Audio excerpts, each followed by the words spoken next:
기도드립니다. 아멘. 자리에 앉으시겠습니다. 설교 제목을 보셨듯이 다윗 아둘람 공동체를 이루다 라는 제목으로 말씀을 전합니다. 지난주에 살펴보았던 21장의 말씀을 지도를 통해서 다시 한번 다윗이 피난 갔던 경로들을 잠깐 복습하면서 노베에서 아둘람 굴로 그리고 다윗이 그의 부모를 모압 땅으로 피난시켜드린 이 과정을 지도로 살펴보겠습니다. 아마 사무엘상을 마칠 때까지 이 지도는 여러 번을 저희들이 보게 될 텐데, 먼저 여기가 아둘람 굴인데요. 아둘람 있는 굴인데, 사해바다에서 서쪽으로 이렇게 올라오면 이스라엘 거의 중남부 지역의 중간쯤 허리 부분 아래쯤 된다라고 생각하시면 되겠습니다. 그러면 여기가 바로 노비죠. 높. 기브아가 여기 있고 라마가 여기 있다면 이제 다윗이 라마 나옳 사무엘이 있는 곳에서 내려와서 높 땅에 아히멜렉 제사장을 만나 굶주린 배를 해결하고 무기가 손에 없었기 때문에 골리앗의 칼을 받아가지고 내려오게 되는데, 어디로 갔습니까? 가드로 내려갔다가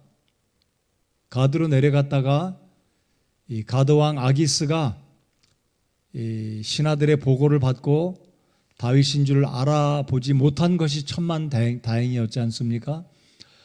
다윗이 미친 채 가장하고 침을 흘리고 그 성읍에 있는 문에 글을 쓰는 미치광이 흉내를 내므로 가까스로 위험을 넘기고 이 가드에서 거의 수평적으로 아둘람 굴에 오게 되는데요. 이 아둘람 굴은 다윗의 고향인 여기 십이라는 곳, 바로 이 예루살렘 남쪽에 약 20km 떨어진 베들레헴에서 북쪽 쪽으로 올라가면, 서북쪽으로 올라가면 거기가 바로 아둘람 굴이 되겠습니다. 아둘람이란 말의 의미가 무엇일까요? 혹시 알고 계시죠? 아둘람이란 뜻은 도피처, 은신처, 피난처라는 의미가 되겠습니다. 더 정확하게 표현하면 영어의 표현이 맞다고 생각됩니다. Hiding place, 숨는 장소. Hide and seek 그러면 숨바꼭질 그럴 때 표현하지 않습니까? 그러니까 아둘람이란 이 히브리 발음은 숨는 곳이다라는 의미가 되니까 그 의미를 달리 번역하면 피난처, 은신처가 되는데, 문자적인 의미는 숨는 곳. 그래서 이 아둘람 굴은 제가 사진을 한 5장 정도 준비를 했는데요. 사진 한번 보여드리겠습니다. 지금 검은 쪽 이 그늘진 곳은 굴 안쪽인데 한국의 관광객들 같아요. 지금 카메라로 사진을 찍는 모습이고요. 그 다음 사진 보시면 이렇게 굴이 여러 갈래로 있어서 하늘로 이렇게 구멍이 뚫려 있어서 공기가 유입되고 채광이 되는 이 석회석의 굴이 아둘람 굴입니다. 또 다음 사진이요. 바깥에서 보면 굴일까 싶을 정도로 이제 나무가 자라고 숲이 우거질 때는 여기가 굴인지 잘 인식하지 못할 천연적인 굴이 바로 아둘람 굴입니다. 그 다음 사진 보여주십시오. 왼쪽에는 이런 사람 한 명, 아마 좀 몸집이 큰 사람은 가다가 중간에 낄 수도 있는데, 이 아둘람 굴은 이런 굴들의 길들이 여러 갈래가 있어서 급히 피하면 찾기 쉽지 않은, 붙잡기가 쉽지 않은. 그래서 오른쪽에는 이제 또 다른 사진이 이제 흑암이 있어서 잘 안 보이는데요. 이제 계단으로 내려가면 이 아둘람 굴이 나오는데, 오늘 말씀해 보면 약 400명이 아둘람 굴에 피했다 그러는데요. 이 사진상으로 제가 직접 가보지는 않았기 때문에 사진상으로 보면 400명이 이 굴 하나에 다 동거하지는 못할 것 같습니다. 이 아둘람 굴에는 주변에 이런 석회석 동굴들이 많아서 다윗과 400명이 한 굴에 모여 사는 게 아니라 여기저기 굴에 흩어져서 살고 있었을 것이다라고 추측을 합니다. 그래서 이 아둘람 굴에 다윗이 가드를 떠나서 이제 은신하기 위해서 아둘람 굴에 갔을 때 1절에 보니까 400명들이 다윗에게 왔는데 어찌 이제 소문의 소문을 듣고 이 이스라엘 백성들과 그리고 특별히 다윗의 부모 형제들까지도 아둘람에 왔다라는 겁니다.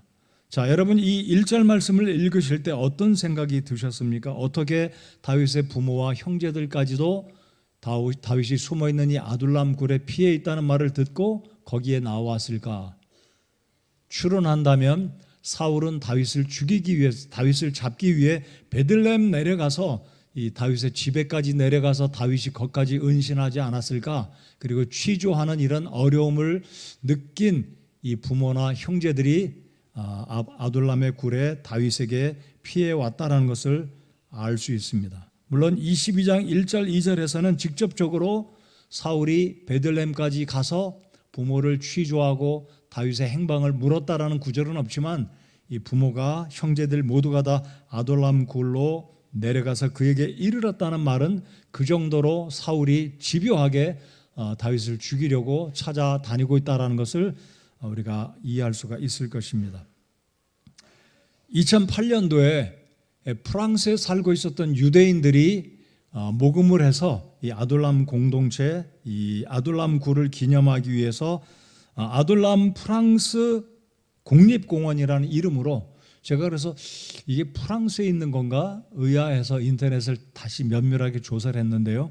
프랑스에 있는 유대인들이 모금을 해서 다윗이 피했던 이 아둘람 굴을 국립공원으로 만들기 위해서 이름을 붙였는데 아둘람 프랑스 국립공원이다.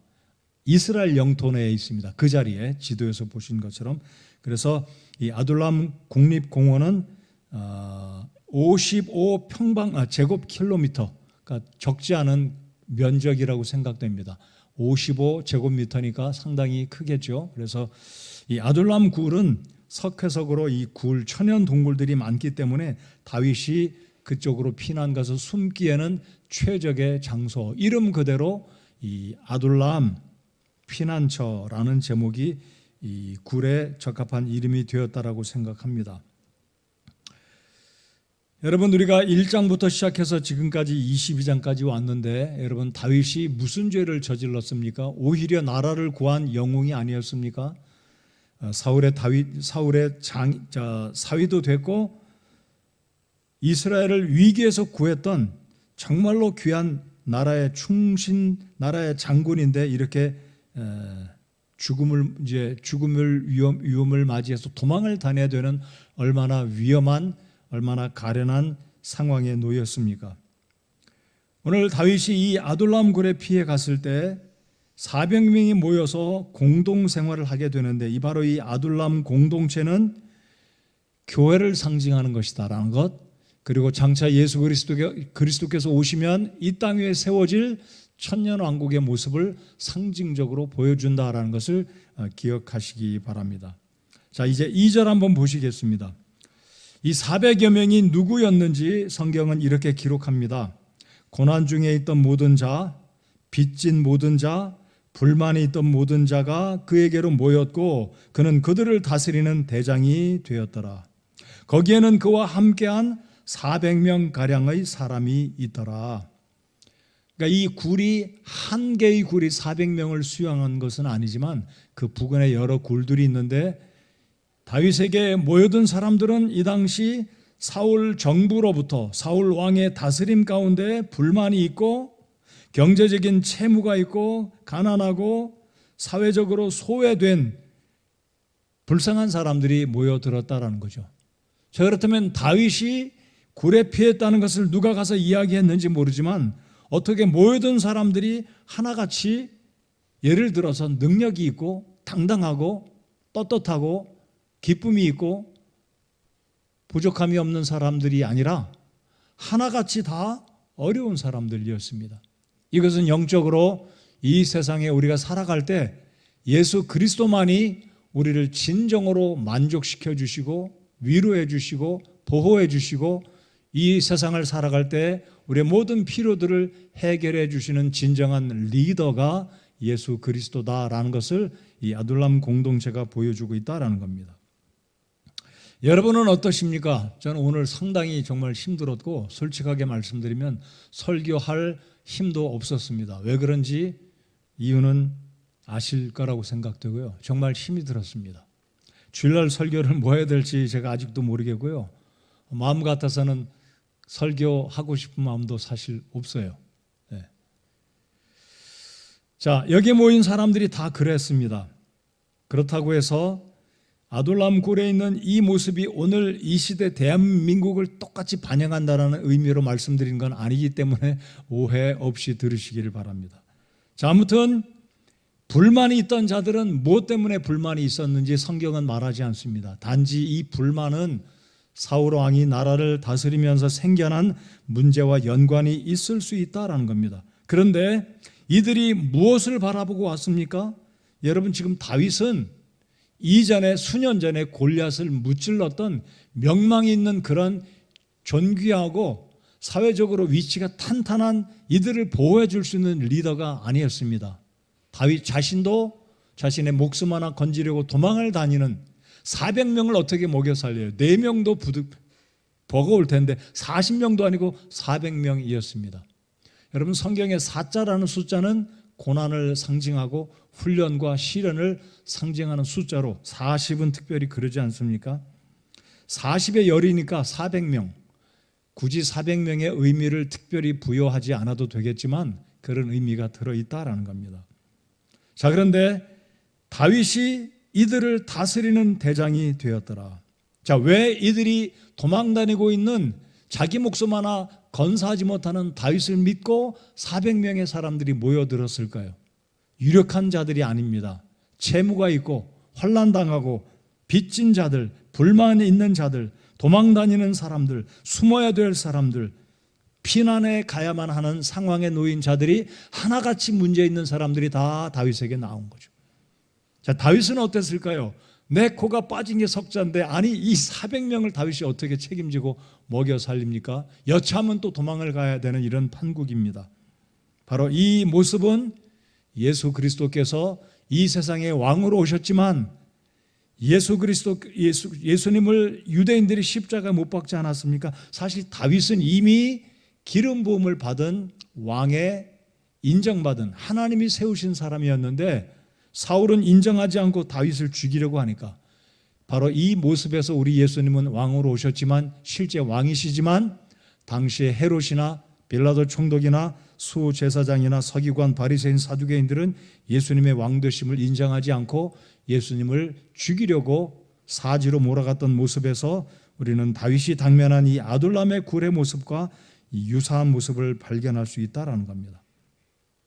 자, 그래서 이 아둘람은 단순한 피난처가 아니라 이곳에 모여있던 400명과 다윗은 훗날에 굉장한 이 이스라엘 나라를 건국하는 데 있어서 다윗을 돕는 용사들로 만들어집니다. 여러분, 사무엘기 하를 보시면 다윗의 용사들이 나오죠. 일당 300명을 무찌르고 사자를 무찌르고 수백 명을 무찌른 놀라운 다윗의 용사들이 바로 이 400명의 무리들 가운데 길러집니다. 그러니까 다윗과 함께 동고동락하면서 위기를 느끼고 많은 것들이 부족하고 고난과 궁핍 속에 있었지만 이들이 빚어져서 다윗의 출중한 용사들이 될 수 있었다라는 겁니다. 그러니까 우리가 기억해야 될 것은 우리 교회라는 이 공동체, 믿음의 공동체를 통해서 우리가 하나님의 영적인 리더십 아래서 말씀을 통해 성령을 통해 우리가 연단받고 빚어지게 되면 우리가 주님의 손에 쓰임받을 수 있는 굉장한 하나님의 백성들로 일꾼들로 변해질 수 있음을 이 아둘람 공동체를 통해서 하나님이 보여주고 계신다는 것을 꼭 기억하시기 바랍니다. 자, 그러니까 2절에서 핵심은 거기에는 그와 함께한, 누구와 함께했다고요? 다윗과 함께한 자들이었습니다. 여러분, 다윗도 고난 가운데 있지 않았습니까? 예수님이 제자들을 데리고 다닐 때 제자들의 배를 골마가지고 얼마나 배가 고팠으면 이삭을 따가지고 거기서 보리이삭을 따가 밀을 따가지고 비벼서 먹을 정도니까 얼마나 예수님의 제자들이 쉽게 말씀드리면 춥고 배고팠겠습니까? 예수님 자신도 여우도 굴이 있고 공중의 새들도 깃들일 집이 있지만 인자는 머리 둘 곳이 없다 그랬습니다. 그러니까 정확하게 예수님과 다윗, 쫓겨다니고 도망다니는 다윗, 이런 모습에 있어서 흡사한 모습을 이 아둘람 공동체를 통해서 발견해낸다 이거죠. 네, 여러분, 예수님의 제자들이 3년 반 동안 고생을 하였지만 나중에 어떤 인물들로 하나님께 쓰임받을 수 있었습니까? 이 12 제자들이, 물론 가룟 유다는 제 갈 길로 가서 죽었지만 이 12 제자들, 마띠아가 이제 사도행전에 보면 보충이 되는데, 이 12 제자들이 모두 다 복음을 위해서 세계의 선교에 대부분 순교당하지 않습니까? 놀라운 일들을 해낼 수가 있었던 것입니다. 오늘 그래서 이 아둘람 공동체를 통해서 세 가지를 교훈받기를 원합니다. 첫 번째는 아둘람은 주님이 예비하신, 우리 하나님이 다윗과 다윗의 공동체를 위해서 예비해 주신 매우 특별한 피난처였다라는 겁니다. 자, 이 아둘람 공동체는 무엇을 상징한다고요? 교회를 상징한다라는 것, 신약시대의 교회를 상징하고, 그리고 이 땅 위에 세워질 천년왕국, 물론 천년왕국에는 굶주림도 배고픔도 도망다닐 일도 없지만 이 공동체 핵심 예수님이 이들의 리더였다라는 것, 이들이 이 다윗과 함께 동거동락했다라는 것. 그래서 우리가 천년왕국 때 예수님과 더불어 세상을 다스리게 될 날이 오는 것을 이 아둘람 공동체는 리더인 다윗과 그 손밑에서 길림을 받고 훈련받은 용사들이 배출되는 이 모습을 보여주고 있다는 것을 기억할 때, 하나님은 다윗을 위해서 이 아둘람 동굴을 피난처로 예비해 주셨다는 겁니다. 아까 말씀드렸습니다. 이 베들레헴에서 아둘람 굴까지는 몇 킬로라고 말씀드렸나요? 20킬로입니다. 자, 지금 다윗의 나이는 20대 초반이거나 10대 후반일 가능성이 있습니다. 그러니까 다윗이 골리앗을 무찌르고 짧게는 3, 4년이 지났고 좀 시간이 많이 지났다면 4년에서 5년이 경과된 시기였습니다. 자, 그렇다면 다윗은 베들레헴이 고향이었기 때문에 아마 다윗이 몇 살 때부터 양을 쳤는지 모르겠지만 기름 부음 받던 그날도 다윗은 어디에 있었습니까? 여러분, 아이러니하게 다윗의 형님들은 집에 있었는데 막내 아들 다윗은 목동으로 양을 치고 있었습니다. 자, 그렇다면 이것은 제가 그냥 추론하는 거예요.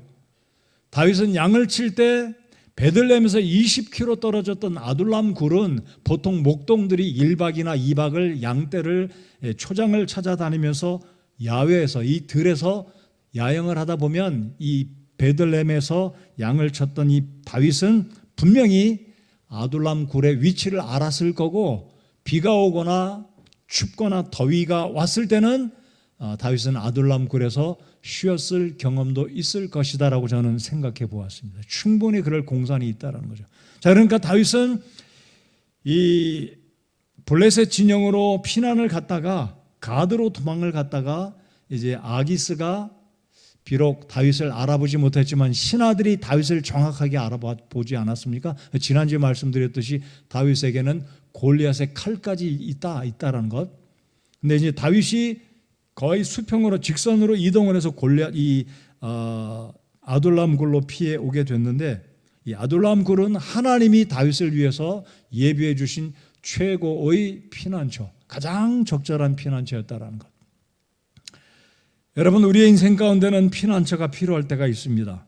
그 피난처가 멀리 여행을 가서 쉬는 장소일 수 있고, 아니면 피난처는 내가 의지할 만한 인생의 선배, 또 목사님이나 부모님이나 할머니나 할아버지나 옛날의 스승이나 아니면 친구가 내 정신적인 고통과 위로가 필요할 때 찾아가서 도움받을 수 있는 피난처가 될 수 있습니다. 오늘 이 저녁에 제가 아둘람 공동체는 무엇을 상징한다고 말씀드렸습니까? 교회입니다. 그러니까 우리 인생 가운데 고난이 올 때 우리가 꼭 기억해야 될 내 피난처는 교회라는 것을 꼭 기억하시고 주님 앞에 나오시는 저와 여러분이 되어야 한다는 사실입니다. 여러분, 우리가 고난 만날 때, 고난을 당할 때 어딘가 피해서 좀 쉬고 싶을 때 장소가 여러 가지 장소가 있어요. 여행을 가서 쉰다든지 아니면 혼자 조용히 아무도 없는 곳에서 가서 뭐 카페 가서 커피를 마시며 묵상하고 생각한, 그것도 피난처가 될 수 있지만 진정한 우리 신앙인들, 우리 그리스도인들에게 있어서 피난처는 교회라는 것을 꼭 기억하십시오. 어디도 필요 없는, 어디보다도 중요한, 다른 어디보다도 진짜로 피난처가 될 것은 주님의 몸인 교회가, 이 믿음의 공동체가 내가 가슴 아프고 위로받고 좀 피곤하고 지칠 때 내가 가서 위로받고 힘을 얻고 회복돼야 될 피난처는 교회라는 것을 꼭 기억하십시오. 오늘 이 저녁에도 주님 앞에 나오신 여러분 잘 오셨어요. 저희 교회 평일날이면 한 7시 반에서 8시 사이에 어떤 분이, 우리 교회 다니는 분은 아니에요, 꼭 저 뒤에 맨 뒷자리에 앉아서 기도를 하고 가는데, 한 번은 제가 말을 걸까 하다가 좀 신뢰가 될 것 같아서 말을 하지 않고 그냥 지나갔는데 눈물을 훔쳐 닦으면서 기도를 하시더라고요. 아마 제 연배쯤 된 분이에요. 저보다 아무튼 비슷한데 꼭 아침마다 와서 기도하고 출근을 하는 것 같아요. 이분의 믿음이 참 좋은 분이구나. 비록 이 교회, 우리 교회 성도들과 교제는 안 하더라도 예배당, 여러분 예배당이 성전은 아니지 않습니까? 그래도 예배당은 다른 장소보다 우리 하나님이 기뻐하시는, 예배당에서 기도해야 기도가 반드시 빨리 응답된다라고 믿지는 않습니다. 그렇지만 다른 곳에서 기도하는 것보다 예배당에서 나와서 기도하는 것이 더 하나님 앞에 좋게 보이지 않을까 생각합니다. 그래서 그분은 그렇게 교회를 나와서 기도하시더라고요. 여러분, 고난의 위기가 올 때 다른 곳에 가실 수도 있겠지만 교회에 나오셔서 예배하시고, 아무도 없는 예배당일지라도 혼자 때로 필요하면 기도도 하시고, 나오셔서 목사님을 찾고 사역자들을 찾고 집사님들을 찾고 여러분 신앙의 친구 동료들을 찾아서 여러분 마음속에 위로를 받기 원하면 이곳이 여러분의 아둘람이 되시기 바랍니다. 하나님께서 여러분을 분명히 만나주시고 문제를 해결해 주시는 은혜가 이곳에 있으리라고 믿습니다. 우리 시편 143편 9절을 함께 읽어보겠습니다. 시 143편 9절입니다. 이 시편은 학자들이 말하기를 아둘람 굴에서 피난 갔을 때 썼을 것이다라고 이야기하지 않고, 이 다윗의 아들 압살롬이 아버지를 죽이고 왕이 되려고 모반을 일으켰을 때 다윗이 황급히 피난 갔을 때 썼던 시였을 것이다라고 이야기하는데요. 그리고 그 뒤에 따라붙는 조건, 사울이 추격했을 때 아둘람의 굴에 있을 때 썼을 가능성도 있다라고 이야기합니다. 자, 염두에 두시고 같이 읽어보시겠습니다. 시작. 오 주여, 내 원수들에게서 나를 건지소서. 내가 죽게로 피하여 숨고자 하나이다. 여러분, 고난이 올 때, 환난이 올 때, 정말 죽고 싶은 심정이 됐을 때 누구에게, 어디로 가서 피난처로 삼으시겠습니까? 다윗이 고백했던 것처럼 내가 죽게로 피하여 숨고자 하나이다. 아마 다윗이 숨었던 피난처는 유대 광야일 거예요. 예루살렘 궁을 떠나 밤중에 신하들과 함께 황급히 도망했던 다윗이 어디로 갔을까요? 유대 광야였을 겁니다. 유다 광야. 근데 다윗은 말하기를 내가 죽게로 피하여 숨고자 하나이다. 여행을 갈 수도 있겠고요, 카페에 가서 혼자 스스로 위로할 수 있겠고, 동해안 바닷가를 갈 수도 있겠고, 산 숲에 가서 혼자 산책을 하며 묵상하며 여러분 스스로 우리 주님의 도우심을 간구할 수 있겠지만, 핵심은 주님께 피해야 한다라는 사실 꼭 기억하십시다. 그런 필요가 있다고 느껴지시나요? 그렇게 해야 되겠다고 느껴지십니까? 그게 맞습니다. 우리가 피할 곳은 세상의 요란한 장소, 쾌락의 장소, 그런 곳이 아닙니다. 주님의 품 안에 가서 우리 주님의 도움을 구할 때 우리 주님께서 우리를 위로해 주시고 함께해 주시리라고 믿습니다. 우리 다시 한번 읽어보겠습니다. 시작. 오 주여, 내 원수들에게서 나를 건지소서. 내가 죽게로 피하여 숨고자 하나이다. 여러분, 말이 아둘람 굴이죠. 말이 피난처죠. 그 아둘람 굴이 얼마나 뻔하잖아요. 거미들 많고 진해 있고 뱀도 나오고 습하고 얼마나 불편해요. 좁고 축축하고 눅눅하고. 물론 뜨거운 이 유대 광야에서는 그늘에 들어가면 시원한 것은 분명하지만 굴이 그렇게 편하겠습니까?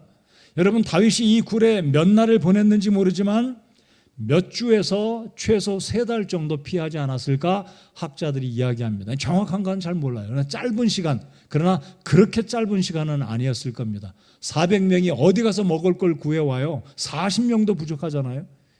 여러분, 내일 모레 우리 야외 운동회 가는데 가급적 이제 도시락을 주문해서 먹을까 했는데 우리 자매님들의 또 특기가 또 발동했습니다. 만들어서 먹겠다.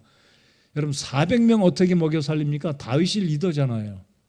다윗은 그래서 하나님께 피한다고 이 고백을 한 것은 물질적인 필요, 심리적인 필요, 정신적인 필요, 영적인 필요, 모든 것이 주님 안에 있음을 고백한 고백이 바로 이 시편 143편 9절의 고백이라고 믿습니다. 사랑하는 성도 여러분들, 우리의 인생에는 쉬지 않고 이런 문제 저런 문제가 다가옵니다. 금전적인 문제로, 건강의 문제로, 여러 가지 문제로 아프고 힘들고 괴로울 때, 그럴 때마다 이 말씀을 되뇌이고 묵상하고 읽고 여러분과 다윗을 동일시하고, 그렇지, 다윗이 주님께 피했다고 고백했던 것처럼 내가 피할 곳도 주님 한 분이다라고 고백하고 주님을 찾고 찾으면 주님께서 나를, 여러분들을, 우리 모두를 만나 주실 것을 믿습니다. 이 아둘람은 다윗에게는 정말로 피난처였어요. 적절한. 그래서 우리가 인생을 살 때 적절한 피난처, 아니 우리가 꼭 필요한 피난처는 뭐니 해도 우리 주님이다라는 걸 꼭 믿고 확신하는 이 저녁 시간 되시기 바랍니다. 두 번째로, 이 아둘람은, 다윗이 아둘람 공동체를 만들었고 리더가 됐는데, 이 아둘람은 위로와 격려의 공동체였다라는 겁니다. 위로와 격려의 공동체. 자, 아까 2절에 말씀드렸죠. 여기에 모여든 사람은 400명이 하나같이 문제를 갖고 있던 사람들이었습니다. 이 저녁에 제가 여러분께 여쭤보겠습니다. 나는 문제 없습니다. 이 저녁에 나는 정말 너무나 좋습니다. 이보다 더 좋을 수 없습니다. 이런 분이 있으면 나와보세요. 없을 겁니다. 제가 오늘 설교 불필요한 얘기겠지만 정말 힘들었어요. 여러분 어떠실지 모르겠지만 우리의 인생 가운데는 이런 일로 저런 일로 힘들 때가 정말 많이 있어요. 근데 여기에 이 하나님이 공동체를 만들어 주시면서 2절을 다시 한번 보시면서 여러분 나름대로 생각해 보십시오. 2절 보십시오. 고난 중에 있던 모든 자, 어떤 고난이었을까요? 빚진 모든 자와 빚이 얼마나 졌을까요? 수십만 원이라면 갚을 수 있겠죠. 그런데 어떤 사람에게는 수십만 원도 버거울 수 있겠지만, 얼마의 빚인지 모르겠지만 도망올 정도니까 감당하기 힘든 빚이겠죠. 불만, 어떤 불만일까요? 사울에게 인한 피해도 될 수 있겠지만, 아니면 이런저런 불만이 있지 않았겠습니까? 이런 건 어떨까요? 아버지 때문에, 시어머니 때문에, 시아버지 때문에, 남편 때문에, 부인 때문에, 자식들 때문에, 아니면 이웃 사람과 싸워가지고 꼴 보기 싫은 저 사람 때문에, 나 저 사람하고 이제 얼굴 안 보고 살겠다 해서 온 사람들이에요. 온갖 불만이 있는 사람들입니다. 자, 그런데 이들이 모여서 서로 돕고 다윗이 구심점이 돼서 함께 살아가는데 얼마나 불편하겠습니까? 망도 봐야죠. 사울의 군대가 들이닥치면 다 도망가야 되니까. 불만 있는 사람들이니까 문제 있지 않겠습니까? 빚진 사람이니까 체주가 오면 도망가야 되지 않겠어요? 근데 각양각색의 문제 있는 사람들이 망도 보고 음식도 구해오고 뭣도 하고 굉장히 복잡한 일들이 많이 있지 않겠습니까? 이 굴 속에서 어떻게 400명이 살아요? 그러니까 당번들이 있을 거고 여러 가지 상황이 있는데 이들은 마음을 하나같이 하고 동병상련했다 이거죠. 어쩌면 그렇게 하나같이 당신도 나와 똑같냐? 내가 말을 들어보니 나만 문제 있는 게 아니네. 당신은 이런 문제가 있군요. 당신은 내가 상상도 못한 문제가 있군요 하고 서로 동병상련하면서 위로하고 격려하다 보니까 콩 한 쪽도 나눠 먹다 보니까 이들이 서로 위로하고 격려해주고 함께 해줄 수 있는 위로와 격려의 공동체가 됐다는 겁니다. 여러분, 우리 교회가 문제 없는 사람이 없을 겁니다. 정도의 차이가 있을 뿐이지 다 문제가 있을 거예요. 그렇다고 우리 교회 빚져가지고 교회로 도망온 사람이 없을 겁니다. 그렇죠? 빚졌다고 도망 다니면 안 되잖아요. 갚아야 되잖아요. 맞습니까? 이럴 땐 웃을 줄 알아야 되는데 웃지를 않으시네. 그러잖아요. 빚졌으면 갚아야지 왜 도망가요? 교회로 도망가면 안 되잖아요. 예를 들자면. 근데 이들은 다 문제가 있는데 같이 살다 보니까 서로 이해하고 사랑하게 되고 격려하게 되고 10분 상대방을 이해하게 됐다는 거죠. 그래서 교회란 바로 이런 장소가 되어야 된다는 겁니다. 서로 이해해주고 도와주고, 어쩌면 나보다 더 하구나, 나보다 더 어렵네, 나만 힘든 줄 알았더니 여기 오니까 더 힘든 사람도 있네 하고 서로 이해하고 동병상련하면서 이들이 서로 다윗을 구심점으로. 여러분, 다윗이 어땠습니까? 이 400명 다윗 모르는 사람 없잖아요. 왜 다윗에게 왔어요? 야, 다윗같이 억울한 사람은 어디 있을까? 왕의 사위인데도 아니 어떻게 장인이 자기 사위를 죽이려고 자기 딸을 내주고, 이런 왕이 어디 있을까? 다윗을 생각하면 이들은 내 문제는 내 문제도 아닐 거다. 이게 뭐냐면요, 우리 예수님을 생각하면 예수님은 나를 위해서 구원하시고자 하늘 보좌를 버리시고 이 땅에 내려오신 예수님을 생각하면 우리가 그래도 예수님으로부터 위로받고 내 문제는 문제도 아닐 것이다 라고 위로받고 힘을 낼 수가 있게 된다는 겁니다. 여러분, 우리 예수님 생각하면 감사하지 않으십니까? 예수님 집이 어디 있었어요? 은행에 뭐가 있었습니까? 제자들 먹여 살리지 못해서 오죽했으면 제자들이 밀을 따갖고 비벼서 따먹다가 그것마저도 바리새인들에게 책잡혀갖고 왜 당신의 제자들은 손을 안 닦고 저런 행동을 하냐라고 예수님께 책잡을 만한 이런 문제거리가 제시되었었습니다. 그러니까 이들이, 우리 사도행전 2장 46절 말씀을 유명한 구절이지만 같이 읽어보겠습니다. 바로 교회가 이러해야 된다라는 거죠. 우리가 초대교회로 돌아가자 하는데 초대교회로 돌아갈 수는 없어요. 불가능합니다. 하나님의 섭리 가운데 교회 경륜 돌아갈 수 없어요. 그러나 우리가 예루살렘 교회를 본받아서 교회는 이렇게 돼야 되는구나 라는 것을 교훈은 받을 수 있겠죠. 자, 우리 같이 읽어보겠습니다. 시작. 또 날마다 한 마음이 되어 성전에 거하고 집에서 집으로 돌아가며 빵을 떼면서 단일한 마음으로 즐겁게 자기들의 음식을 먹고, 여기서 언급된 성전은 예배당을 이야기하는 게 아닙니다. 여기 있는 성전은 문자 그대로 예루살렘에 있던 성전입니다. 이 당시 예루살렘 교회는 성전에서 모이기도 했지만 집에서 모여서 예배를 하고 집회를 나누었습니다. 자, 이 유대인들은 오순절 절기가 되면 유월절 절기, 오순절, 무교절 근접해 있습니다. 6월절에서 오순절까지는 40일, 50일 정도 지나야 되죠. 그리고 이제 절기 가운데 보면 초실절, 장막절 이런 절기가 오게 되면 유대인들은 세계 사방에서 흩어져 있던 유대인들이 다 예루살렘으로 옵니다. 많이 모이면 200만 명에서 300만 명이 모인다고 합니다. 왜냐하면 6월절 때는 양을 10만 마리 잡아서 10만 마리를 잡아서 먹는데, 여러분 예루살렘에 가보셔서 알겠지만 예루살렘은 200만 명 못 들어갑니다. 조그만 도시예요. 그러면 성 바깥에도 텐트를 치고 유대인들이 살았는데 오순절날 절기를 지키러 왔다가, 아마 개 중에는 상당히 많은 사람들은 오랜만에 왔으니까 6월절부터 40일이 지나고 오순절까지 지키면서 예루살렘에 머물다가 성령이 강림한 이때 성령을 체험하고 거듭나서 구원받고 보니까 이게 얼마나 좋은지, 하나님을 경험하고 성령을 경험하니까 집으로, 먼 그 나라 자기 고향으로 돌아가지 않고 예루살렘에 그냥 살게 된 겁니다. 그럼 무슨 문제가 발생할까요? 돈이 다 떨어진 거잖아요. 지금 머물고 있는 집은 텐트일 수 있고 성도의 집일 수 있어요. 임시 거처. 근데 40일, 50일 경비도 다 떨어지고 오고 갈 것도 없는 이 유대인들, 예수 그리스도를 구주로 믿어 거듭난, 오순절날 거듭난 3,000명, 5,000명, 이 수많은 인구들의 유대인들이 어디 가서 먹고 살겠습니까? 바로 예루살렘에 집을 두고 현지에 있던 이 유대인들, 예루살렘 교회 성도들이 객지에서 온 유대인들, 그리스도인들을 공교하고 도와준 겁니다.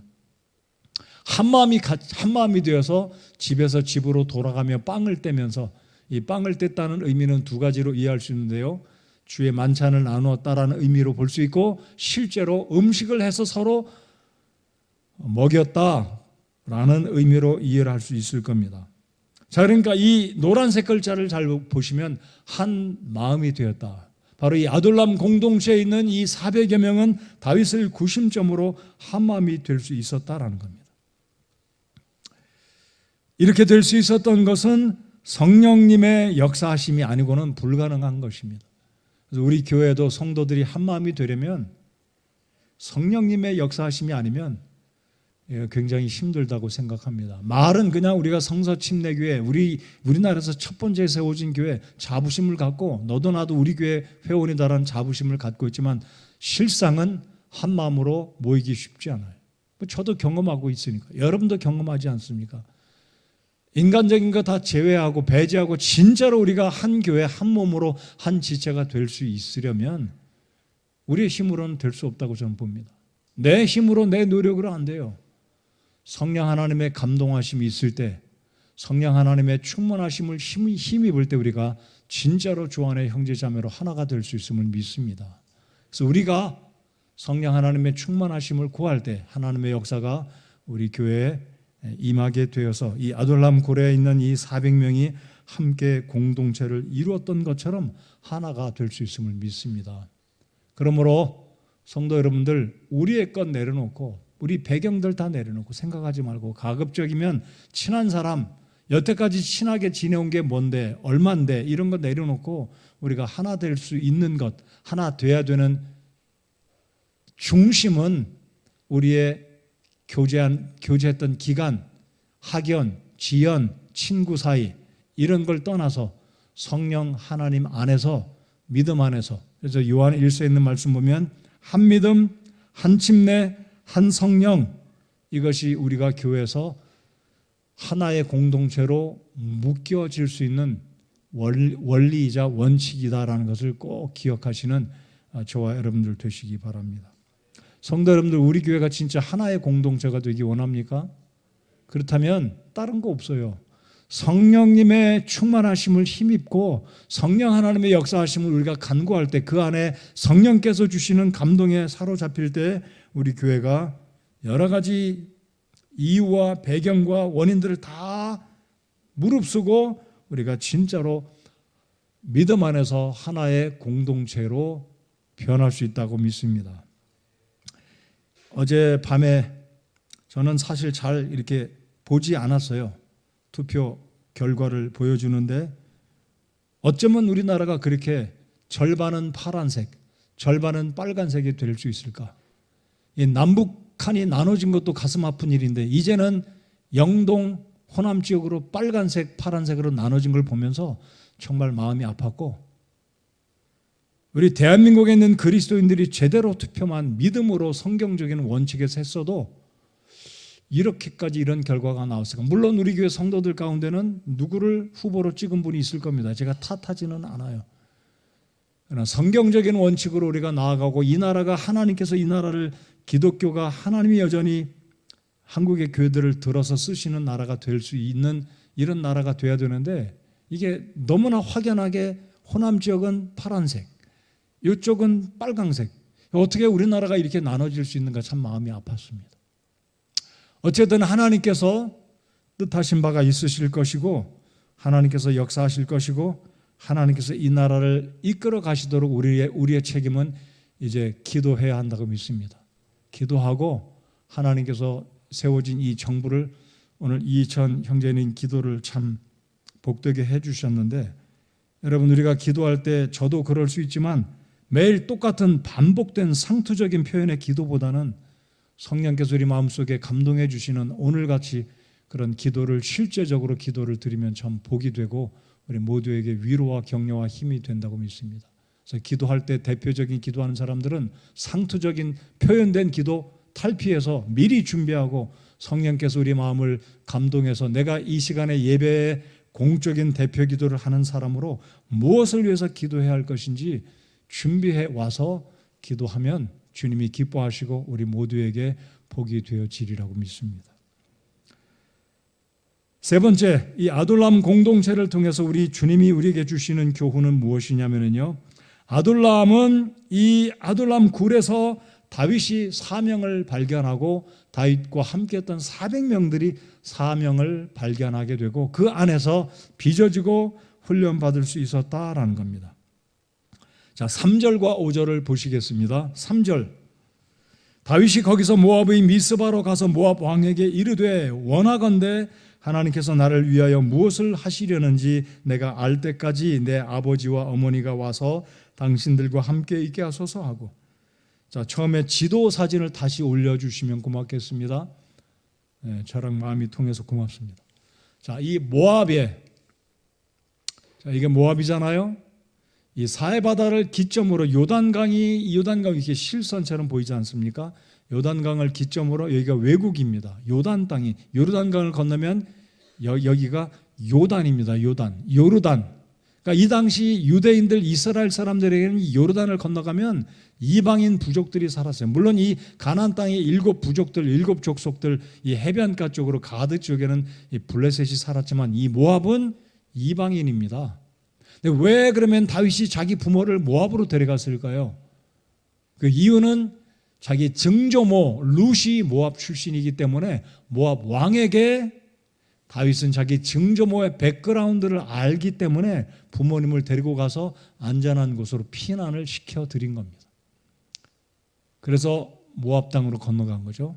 자, 그런데 핵심은 3절에 들어있는 이 표현들을 잘 살펴보시기 바랍니다. 자, 다윗이 모압 왕에게 뭐라고 이야기하는지 잘 보십시오. 3절, 하나님께서 나를 위하여 무엇을 하시려는지 내가 알 때까지 내 부모를 당신에게 맡겨드리니 내 부모를 보살펴 주십시오. 이게 무슨 뜻입니까? 다시 보십시오. 하나님께서 나를 위하여 무엇을 하시려는지 내가 알 때까지. 그럼 지금 다윗의 의중은 무엇일까? 이게 무슨 뜻입니까? 다윗은 지금도 몰라요. 왜 하나님 내가 잘못한 게 뭐가 있다고? 우리가 지난 이제 20장 1절에 다윗이 어찌 보면 처음으로 원망과 불평을 쏟아놓듯이 라마 나옳에서 도망해서 요나단을 광야에서 만나서 말하지 않아요? 요나단에게 내가 잘못한 게 뭐가 있는데 너의 아버지는 나를 죽이려고 하느냐?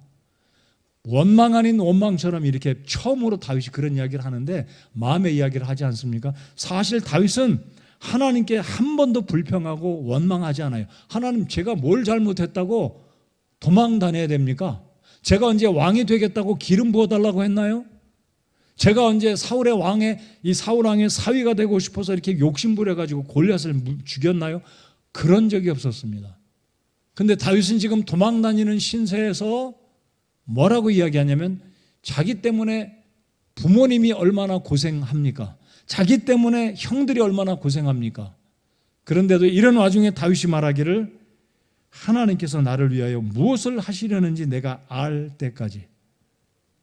자, 이 점에서 제가 여러분을 도전해 드리고 싶습니다. 여러분에게 고난이 올 때 우리는 그 고난의 기적, 고난의 배경, 고난의 원인이 뭔지 몰라요. 대부분 모릅니다. 왜 내 사업은 계속 바닥을 치는지, 나는 직장에 가면 사람들에게 인정받기는 고사하고 미움받는지, 나는 왜 사람들에게 왕따를 당하고 왜 나는 하는 일마다 안 되고 병도 들고 왜 이렇게 고난투성인지 우리는 이해가 안 될 때가 더 많습니다. 지금 다윗도 그러했어요. 다윗이 뭐라고 말합니까? 하나님이 나를 위하여 무엇을 하시려는지 저를 따라서 해주시기 바랍니다. 하나님, 왜 저의 삶에 고난을 주셨습니까? 저에게 무엇을 원하십니까?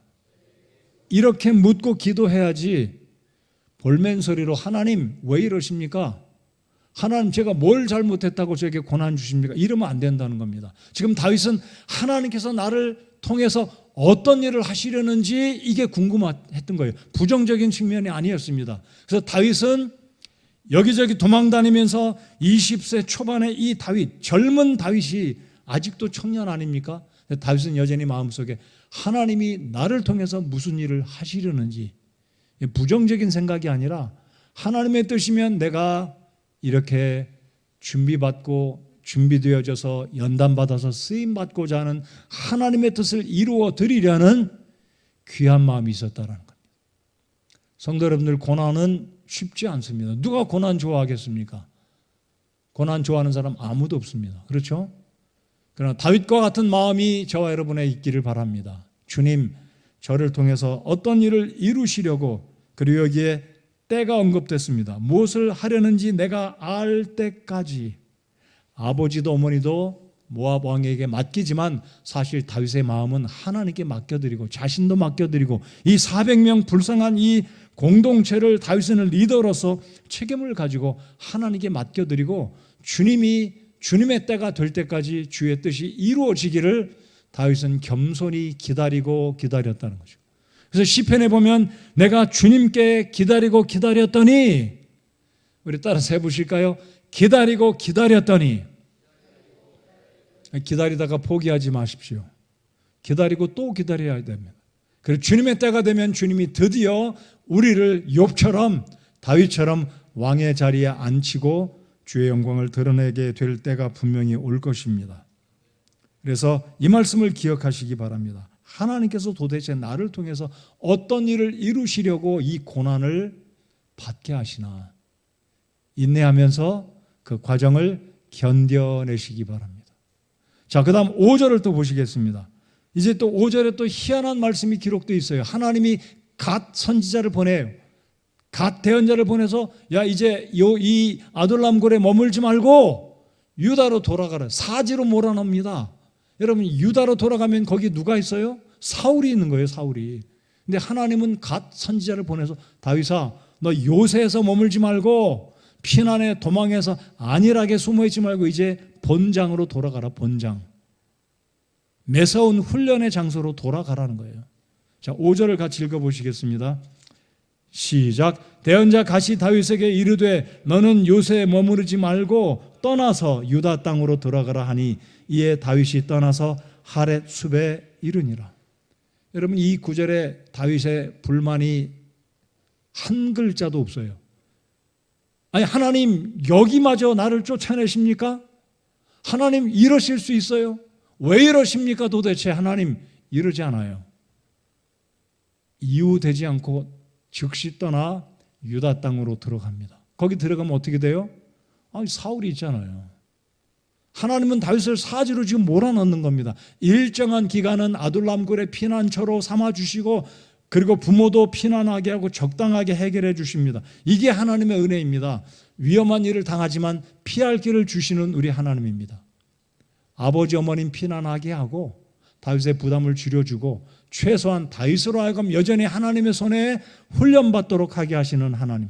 이런 말씀을 드려도 될지 모르겠습니다. 하나님은 우리를 망하게 하셔도 아주 망하게 하시지 않으시는 하나님입니다. 피할 길을 주시는 하나님이신 줄 믿으시기 바랍니다. 고난당하는 성도 여러분들, 아직 끝이 아니에요. 우리가 고난의 과정에 있지만 아직 끝이 아닙니다. 이대로 망하는 게 아니고 그냥 끝나는 게 아니라 하나님은 반드시 하나님이 우리를 향해서 기대하시는 그 기간들, 훈련의 장소들 이것저것 경험케 하시고 욥이 고백했던 것처럼 나를 빚으시고 정금같이 나오게 할 때가 분명히 온다는 것을 기억하시기 바랍니다. 모두에게 그렇습니다. 이 말씀은 여러분의 연령과 무관합니다. 결혼을 했든 결혼을 안 했든 경제적으로 부유하든 부유하지 못하든 어떤 형편에 있든지 하나님은 우리를 다 빚으십니다. 그리고 때가 되면 연단의 과정을 마치면 하나님의 목표와 하나님의 뜻을 이루시는 그 일에 저와 여러분을 주께서 쓰신다라는 것.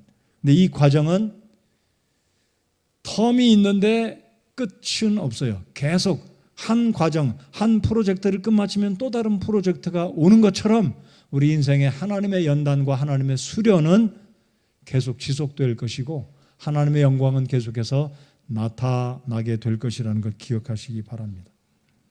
이 말씀의 결론입니다.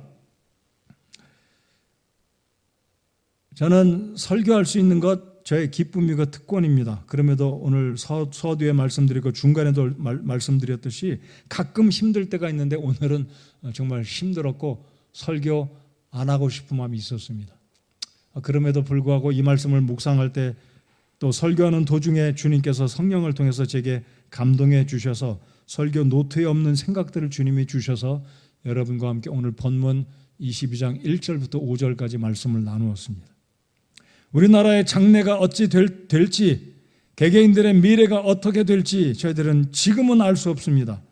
하지만 우리가 믿고 확신하는 것은 고린도전서 10장 13절에 하나님께서 바울을 통해 말씀하신 것처럼 우리가 시험을 당할 때 피할 길을 주시고 감당할 수 없는 일들은 하나님께서 허용하지 않으신다는 위로의 말씀이 있음을 믿으시고, 여러분 당면한 이 어려운 일들, 가정적인 어려운 일들, 개인적인 어떤 힘들고 어려운 일들, 국가적인 어떤 일들, 여러분 회사와 직장과 일터에 힘든 일이 있을지라도 하나님을 신뢰하고 주님은 나를 빚으시고 하나님께서 나를 통해 쓰실 일이 분명히 있다는 것을 확신하면서 우리 주님을 바라보고 주님을 의지하고 힘내시는 소망 가운데 살아가시는 우리 성도 여러분들과 제가 되기를 바랍니다.